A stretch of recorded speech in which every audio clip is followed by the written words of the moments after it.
விழி கொண்ட கோமதி அவளே ஆதிபராசக்தி.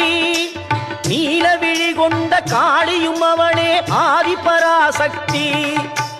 கோல விழி கொண்ட கோமதி அவளே ஆதிபராசக்தி. நீல விழி கொண்ட காளியும் அவளே ஆதிபராசக்தி. முக்காலம் உணர்ந்தவள் முத்தொழில் புரிபவள் ஆதிபராசக்தி.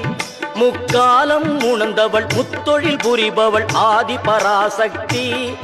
திரிசூலமும் தாங்கிடும் சுந்தரி அவளே ஆதிபராசக்தி. மேல்மருவத்தூர் ஆதிபராசக்தி மலர்பதம் பாடிடுவோம். காலம் எல்லாம் நம்மை காத்திடும் தாய் அவள் கோவிலை நாடிடுவோம்.